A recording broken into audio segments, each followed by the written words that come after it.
오늘 본 말씀 우리가 함께 나눴으면 좋겠는데요. 우리가 읽은 본문의 시작 45절 말씀에 뭐라고 되어 있냐면요, 마리아에게 와서 예수께서 하신 일이라고 표현이 되어져 있습니다.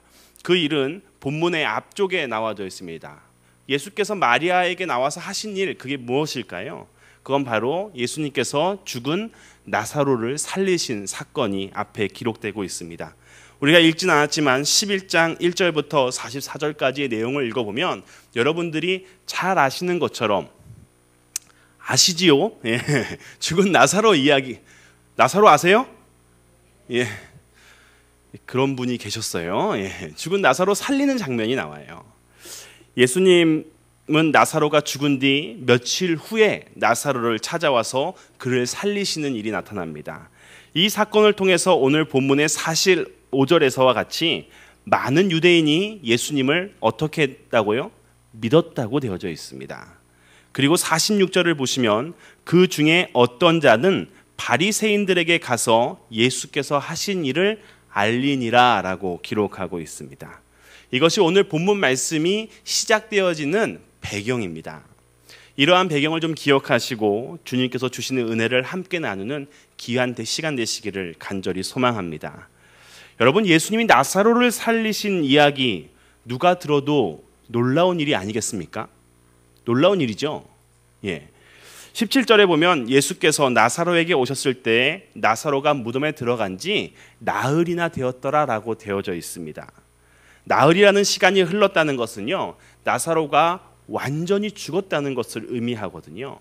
우리가 보통 사람이 죽게 되면 3일장을 치르죠. 그래서 3일 동안은 영안실에 넣었다가 관에 옮겼다가 3일째 발인을 하러 나갑니다.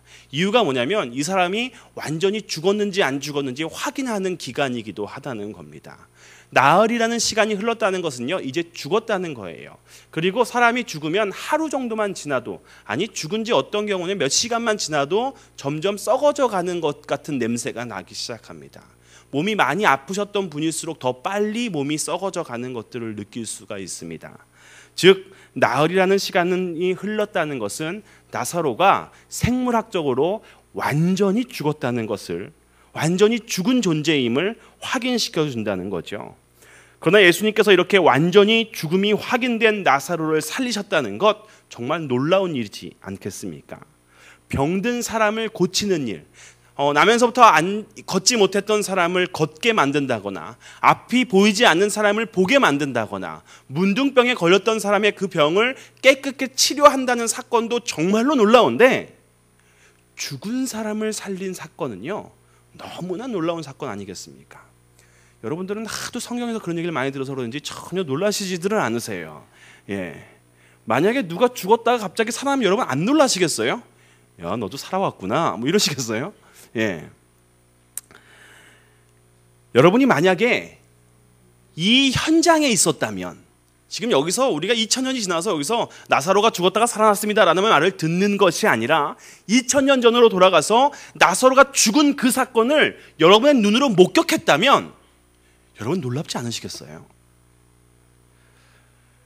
그 중에 있던 어떤 자들이 있었어요. 이 사람들이 좋은 의도였는지 나쁜 의도였는지 성경에 나와 있지는 않지만 아마도 바리새인들이 예수 옆에 심어놓은 사람들이었던 것 같아요. 그리고 예수가 어떤 잘못을 하나 꼬투리를 잡아보려고 아마 보낸 사람들인 것 같습니다. 그런데 꼬투리를 잡으려고 왔던 그 사람들, 나사로를 살린 사건을 보면서 어떤 생각이 들었을까요? 야, 잘 걸렸다, 이걸 가서 고자질해야지 라고 생각했을까요? 분명히 자기들은 꼬투리를 잡으러 왔는데 아마 깜짝 놀랐을 겁니다. 그리고 자기들도 이 예수님이 진짜 메시아인가 보다 라고 생각했을 거라는 거죠. 그래서 원래는 예수님을 잘못한 것을 가서 고발하려고 했던 사람들이 바리새인들에게 가서 간증자가 돼버렸어요. 이 일로 인하여서 대제사장과 바리새인들이 함께 모여서 회의를 하게 됩니다. 이 간증을 들은 사람들 어떤 생각을 했어야 될까요? 예수님이 완전히 죽은 사람을 살리셨습니다. 이 소식을 들은 사람들 어떻게 반응했어야 됐을까요? 그런데 이 간증을 들은 사람들이요, 회의의 내용이 그것의 올바른 반응이 아닌 잘못된 반응이 나타나기 시작했다는 겁니다. 물론 그들이 그렇게 반응한 것에는 분명한 이유가 있습니다. 여러분, 이스라엘에는요, 그 당시에 메시아의 도래를 기다리는 메시아 신앙이 보편적이었던 곳이 이스라엘입니다. 그리고 예수님 말고 그 전에 가짜 메시아도 굉장히 많이 나타났었대요. 내가 메시아다라고 하고 나타나서 사라져버린 사람들이요, 가짜 메시아니까 오래 가지 못하고 좀 뭔가 반짝하고 사라지고 반짝하고 사라지는 사람들이 굉장히 많았다고 하더라고요. 우리는 세례 요한의 사건을 통해서도 사람들이 메시아를 얼마나 열망했는지, 얼마나 갈망했는지 알지 않습니까? 사람들은 세례 요한을 보고 물어보는 게 당신이 메시아입니까? 라고 물어봤잖아요. 그런데 그 전에 잠시 나타났다가 사라져버린 그 가짜 메시아가 아닌 죽은 자를 살리고 병든 자를 고치고 진리를 가르치는 진짜 메시아가 나타났다는 거예요. 만약에 이들이 진짜로 메시아를 기다리던 사람들이라면 어떤 반응을 했어야 될까요? 기뻐했어야 되는 거 아닌가요? 우리가 기다리던 몇백 년 암흑 속에서 있던 이 시대에 드디어 메시아가 도래했다고. 그런데 이들이 고민하고 있는 모습이 성경에 기록되어 있습니다. 왜냐하면 이들은 이것이 폭동으로 변질되지 않을까 하는 고민이 생겼기 때문에 그렇죠. 당시 로마는요, 세계를 정복하고 세계를 다스리고 있었습니다. 로마가 큰 나라를 다스리게 되다 보니까요, 이 로마에서 나온 정책이 하나가 있었는데 그게 뭐냐면, 어떤 나라를 정복하고 나면 그 나라의 종교, 문화를 인정해 주는 거예요. 너희들이 믿던 그 종교는 그냥 너희들이 계속 믿었으면 좋겠다. 너희들이 갖고 있던 너희들의 문화는 굳이 로마 문화와 섞이지 않아도 되고 너희들 고유의 문화를 가져라 라고 얘기했어요. 비록 정치적으로는 식민 지배를 받았지만 정신적으로는 종교 지도자들이나 아니면 그 당시의 기득권층들은요, 자유를 느낄 수가 있었다는 겁니다. 물론 여기서 자유라는 건 백성들이 아닌 기존 기득권 세력들이 주로 누렸겠죠. 그러나 이러한 로마가 자유를 인정하지 않는 부분이, 그리고 강하게 처벌하는 것이 있었는데 그것이 바로 폭동이었다는 거예요. 로마에 대해서 정치적으로 독립하려는 것만큼은 절대 용서하지 않았어요. 즉, 너희들 관습대로 살아가는 것은 괜찮지만 만약에라도 너희가 로마의 반기를 드는 것은 절대로 용서하지 않겠다. 그러나 메시아 운동은 이스라엘의 독립과 구원 운동도 또 하나의 일환이었습니다. 진짜 메시아가 나타나면 로마로부터 먼저 해방될 것이다라는 기대를 백성들은 가지고 있었어요. 그런데 여러분, 로마로부터 해방되는 것, 기존의 기득권 세력들에게는요, 그렇게 좋은 얘기만은 아니에요. 지금도 살만한데 괜히 벌집을 건드려서 자기 자신의 위치를 빼앗길지도 모른다는 생각이 들 수도 있겠죠. 우리나라도 일제강점기에 일본의 수하에서 호의호식을 누리던 사람들이 있었기 때문에 어느 정도 쉽게 이해가 되지 않으십니까? 오늘 본문에 나오는 회의의 내용을 보면 그들의 마음을 더 잘 알 수 있습니다. 48절 말씀을 우리가 함께 읽어볼까요? 함께 읽겠습니다. 만일 그를 이대로 두면 모든 사람이 그를 믿을 것이요, 그리고 로마인들이 와서 우리 땅과 민족을 빼앗아 가리라 하니. 이스라엘 백성으로서 메시아를 기다리는 건 너무나도 당연한 일이고 메시아의 등장은 기뻐해야 할 일입니다. 그런데 이들은요, 로마로부터 자신들이 가지고 있는 지위와 권력을 빼앗기게 되지 않을까를 고민하고 있었다는 거예요. 재미있는 사실은 이 사람들이 유대민족의 종교 지도자들이었다는 겁니다. 그리고 더욱 과관인 것은 그 다음에 등장하는 대제사장 가야바의 증언입니다. 여러분, 대제사장을 아십니까? 그 역할을 아시죠? 대제사장은요, 이스라엘에 단 한 명밖에 없습니다. 그리고 사내들인 공의 의장을 맡는 권한을 가지고 1년에 한 번 속죄일에 지성소에 들어갈 수 있는 특권을 가진 사람, 그 사람이 대제사장이었어요. 즉 대제사장이라 함은 모든 백성들에게 존경받는 자이며 하나님과 이 시대에 유일하게 1대1로 독대하는 큰 역할을 함과 동시에 가장 하나님과 밀접한 관계에 있어야 되는 사람인 거죠.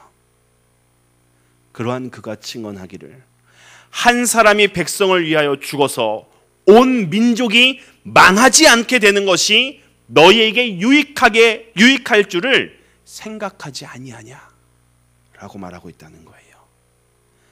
하나님의 일을 하면서 그 사람들 가운데 가장 하나님의 뜻에 민감해야 할 대제사장이 예수가 메시아일 것이다라는 그 생각이 드는, 이 사람이 메시아일 것 같습니다라는 그 보고를, 그 간증을 들은 그 시간에 그를 섬기는 것이 아니라 자기들을 위한 결정을 하고 있다는 겁니다.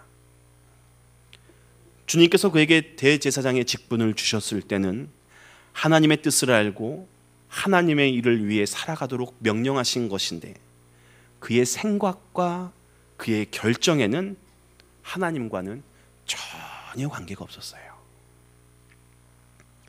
비단 대제사장뿐만 아니라 모든 바리새인들, 모든 종교 지도자들이 같은 모습으로 일관하고 있었다는 겁니다. 오늘 이러한 대제사장 가야바와 바리새인들을 통해서 우리 모습을 좀 돌아봤으면 좋겠습니다. 여러분, 오늘 설교 제목이 혹시 뭔지 아십니까? 주보에 보면 나와 있는데요. 아무도 설교 제목이 뭔지 모르고 설교는 시작됐습니다. 직분을 어떻게 쓸 것인가. 설교 제목을 처음 보고 들어오신 분들은 제목 보고 지금까지의 내용을 보면서 다행이다, 나는 아직 직분을 받지 않았으니까, 뭐 이런 분도 계시고, 또 어떤 분들은 난 장로고 난 권사인데 이 직분이 그 직분인가 하면서 좀 이렇게 스트레스 받는 분도 계시고, 여기 계신 분들의 80% 이상은 권사님들이시니까 다들 깜짝 놀라셨겠죠. 하지만 오늘의 직분은요, 어떤 임원이나 교회에서 얘기하는 장로나 권사를 이야기하는 것은 아닙니다. 우리가 생각하는 그런 직분이 아니라 하나님께서 우리에게 주신 하나님의 자녀요 성도라는 직분을 이야기하고 싶습니다. 즉, 이 자리에 있는 사람들, 내가 예수 믿는다고 하는 사람들, 나는 하나님의 자녀입니다라고 얘기하는 모든 사람들이 다 속한다고 볼 수 있다는 거죠. 하나님의 자녀요 성도라면 주님께서 우리를 부르신 그 부르심의 의미를 기억해야 하지 않겠습니까? 이것은 교회에서 직분을 가진 사람, 임원들이 된 사람을 말하는 것이 아니라 이 땅에 살아가고 있는 모든 성도들을 향한 하나님의 말씀이라는 거예요. 대제사장으로 부름받은 그가 한 일은 예수를 핍박하고 그를 십자가에 못 박는 일에 가장 선두의 입장에 서서 노력했습니다. 메시아의 도래에 가장 민감했어야 할 그가 다른 사람들은 다 몰라도 대제사장만큼은 예수를 알아봤어야 해요. 그를 위해 죽었어야 하고 그 자신의 권위와 권력, 그 모든 자리에서 내려올지라도 그분이 메시아인지 그는 알았어야 해요. 그런데 자기에게 있었던 그 자리, 그 권력, 그 위치, 그 지위에 도취해서 자신이 해야 할 일, 그것을 잊어버렸다는 겁니다. 여러분, 세계에서 선교사를 가장 많이 파송하는 나라가 어딘지 아세요? 지난번에 선교사님 오셔서 얘기해 주셨는데, 우간다요? 세계에서 가장 선교사를 많이 파송하는 나라는 미국이에요. 왜냐하면 미국은요, 해외에 나가는 모든 사람들을 선교사라고 생각을 하기 때문에 그 사람들 선교 집계를 할 때 선교사로 파송 나간 사람도 선교사, 그리고 해외에 무슨 나가서 선교 활동 같은 것들을 하기만 하면 그냥 무조건 선교사라고 생각을 해서 그 숫자를 세하려 보면 미국이 가장 많이 선교사를 파송해 있습니다. 그런데 그 나라에서, 한 나라에서 파송받고 오직 복음만을 위해서 해외로 선교사로 나간 사람들만 치면 한국이 1위래요. 한국에 복음이 들어온 지 몇 년 정도 되신지 아십니까? 100년이 조금 넘었어요. 이제 100년 만에 일은 쾌거라고 할 수 있겠죠. 저는 금요일마다 기도하기를요, 제가 오다가 텔레비전을 오기 전에 뉴스를 잠깐 봤는데 지금 국회는 24시간 비상체제고 좀 많이 시끄럽더라고요. 그래서 저는 금요일마다 기도하기를, 하나님, 이 나라 이 민족을 통해서 세계의 수많은 민족이 복음을 듣고 있는데 우리나라의 경제가 어려워지거나 우리나라에 전쟁이 일어나면 그들에게 복음을 전하는 일들이 더디어지지 않습니까? 아니, 그들을 생각해서라도 이 나라를 좀 강건하게 지켜주십시오라고 매주 기도합니다. 새벽마다 기도해요. 여러분도 그렇게 기도하시잖아요. 왜냐하면 우리나라를 통해서 우리나라가 영적으로 무너지면 세계 선교의 공급줄이 끊겨버릴 것만 같은 거예요. 그런데 요즘은 조금 두렵습니다. 한국이 지금과 같이 영적으로 엉망인 상태를 계속하면 하나님은 우리나라를 끊어버리고 다른 나라를 들어쓸지도 모르겠다는 생각이 들기 때문에 그렇습니다. 왜냐면요, 우리나라가 복음의 불꽃을 들고 다니기 전엔 우리나라가 아닌 미국이 그 일을 했었거든요. 미국이 영적으로 타락하기 전에는 미국이 아닌 영국이 그 일을 감당했었습니다. 하나님께 큰 쓰임을 받았던 웨슬레야 같은 위대한 종교자를 배출한 곳이 바로 영국이라는 나라예요. 그런데 여러분, 지금 영국은 어떤지 아십니까? 교회들은 사람들이 없어 부도 나버리고요. 어떤 큰 교회는요, 어떤 사람이 그 교회를 경매를 통해서 샀대요. 사고서 여기다가 무엇을 할까 고민하다가, 야, 웅장한 교회? 여기다 나이트를 하면 어떨까? 그래서 그 안을 나이트장으로 바꿨어요. 입구는 교회예요. 밖에서 보면 웅장한 교회예요. 문을 열고 들어오면 나이트장이에요. 인산인해를 이뤘대요. 묘한 맛이 있었나 봐요.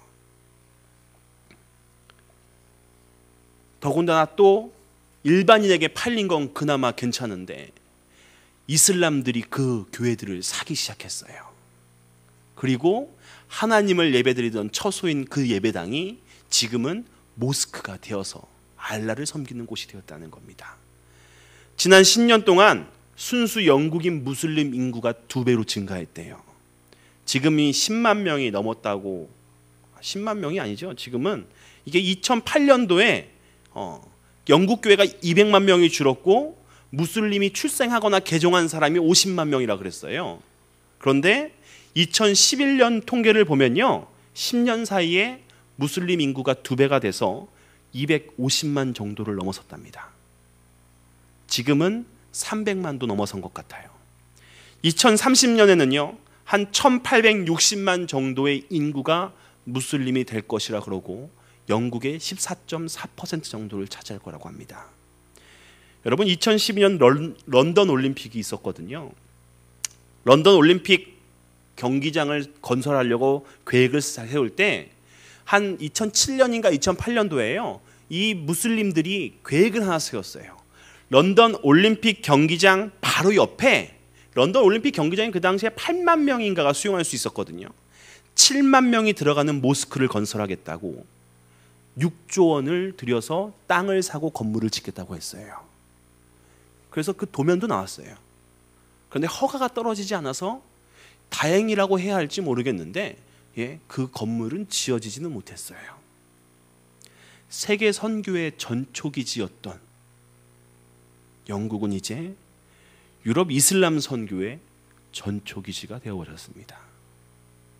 제가 예전에 PDTS라는 교육을 받았는데요. 그리고 그곳에서 터키라는 곳으로 현장 실습을 갔습니다.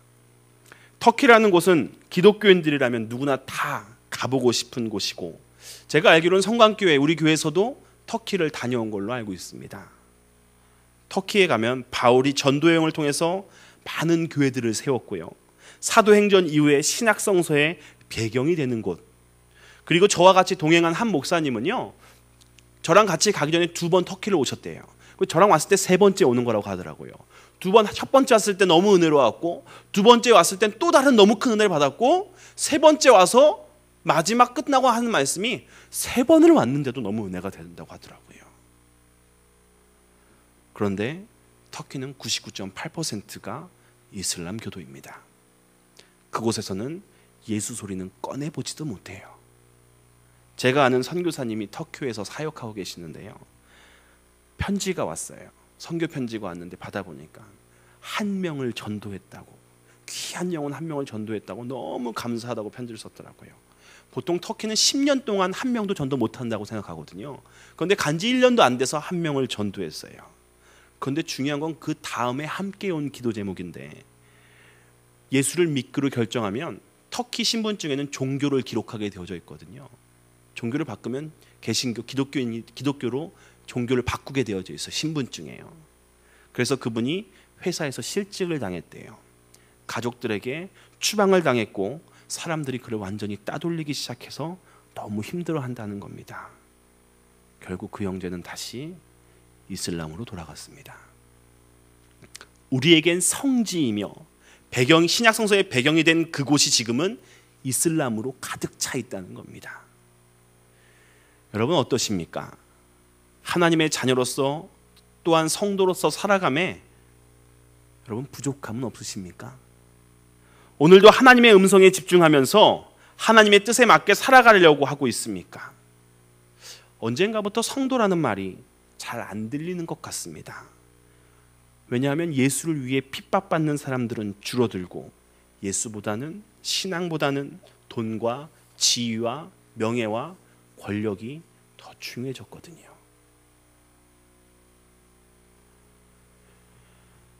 한국 교회가 어떻게 흘러가든지 크게 관심을 갖지 않는 사람들이 많아지기 시작했고,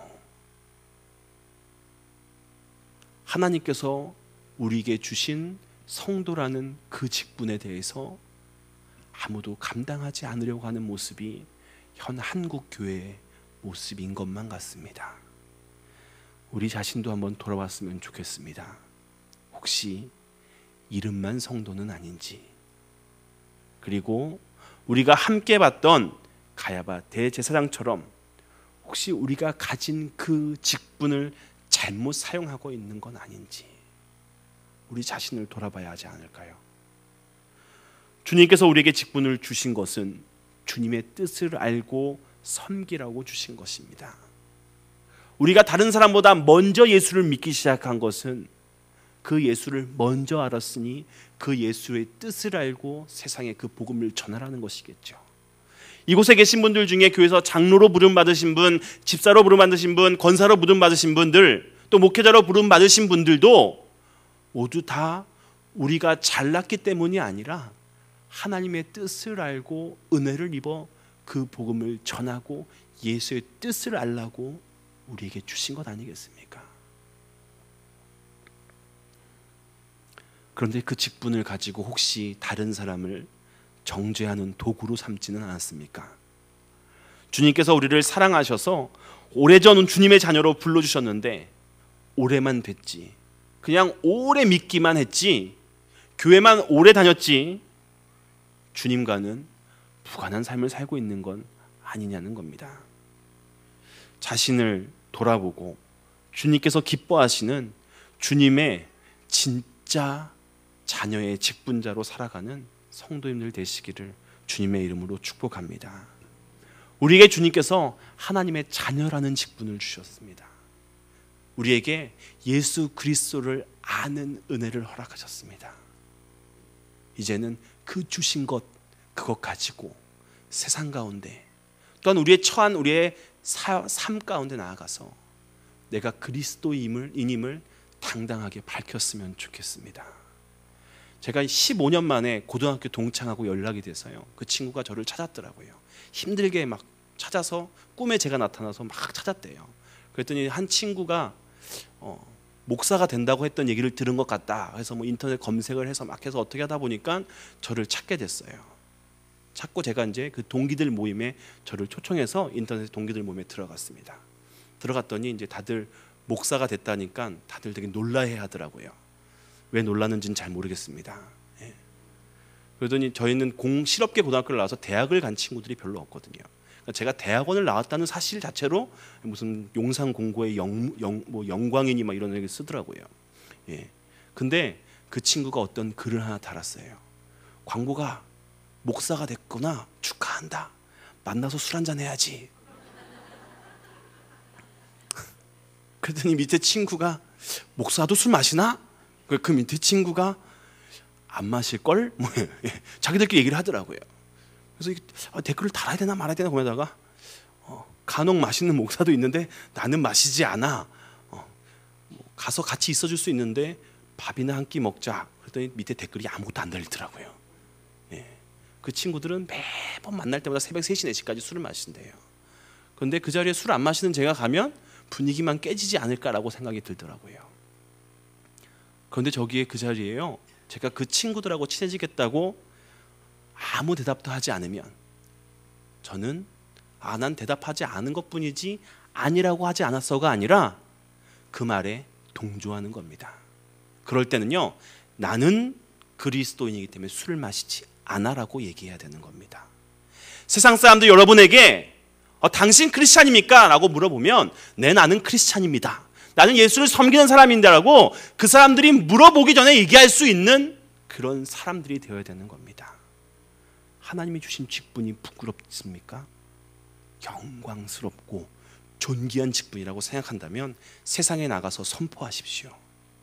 나는 우리의 구원자 예수를 믿는 하나님의 자녀입니다. 그리고 여러분들을 통해서, 여러분의 입술을 통해서 그들에게 그리스도의 복음을 선포할 수 있게 되기를 간절히 소망합니다.